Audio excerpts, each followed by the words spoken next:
Sahih al-Bukhari 2381. Narrated Jabir bin Abdullah. The Prophet forbade the sales called al-Mukabara, al-Muhakala, and al-Muzabana and the selling of fruits till they are free from blights. He forbade the selling of the fruits except for money, except the araya. Sahih al-Bukhari 2382. Narrated Abu Huraira. The Prophet allowed the sale of the dates of the araya for ready dates by estimating the former, which should be estimated as less than 5 ausak or 5 ausak. Dawood, the sub-narrator, is not sure as to the right amount. Sahih al-Bukhari 2383, 2384. Narrated Rafi bin Khadij and Saul bin Abi Hathma. Allah's Messenger forbade the sale of muzabana, i.e. selling of fruits for fruits, except in the case of araya. He allowed the owners of araya such kind of sale. Sahih al-Bukhari 2385. Narrated Jabir bin Abdullah. While I was in the company of the Prophet, in one of his ghazawat, he asked, "What is wrong with your camel? Will you sell it?" I replied in the affirmative and sold it to him. When he reached Medina, I took the camel to him in the morning and he paid me its price.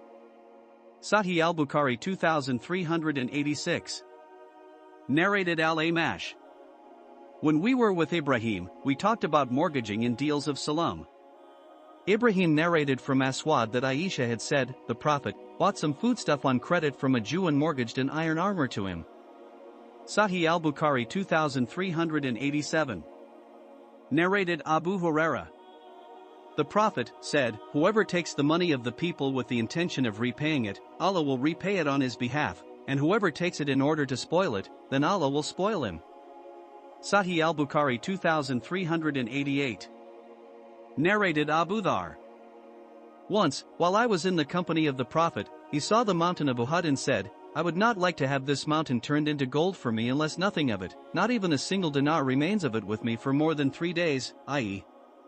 I will spend all of it in Allah's cause, except that dinar which I will keep for repaying debts."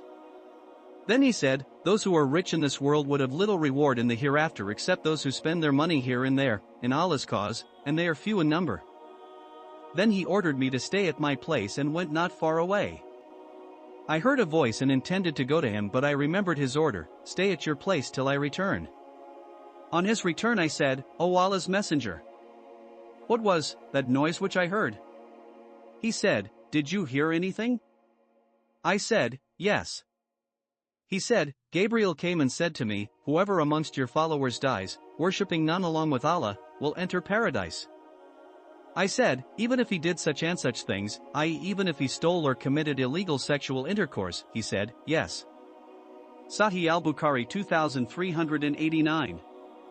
Narrated Abu Huraira. Allah's Messenger said, "If I had gold equal to the mountain of Uhud, it would not please me that it should remain with me for more than 3 days, except an amount which I would keep for repaying debts."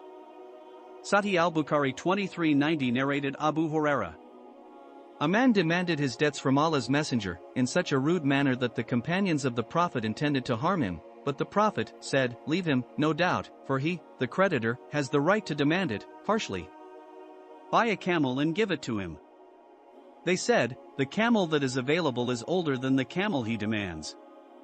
The Prophet said, "Buy it and give it to him, for the best among you are those who repay their debts handsomely."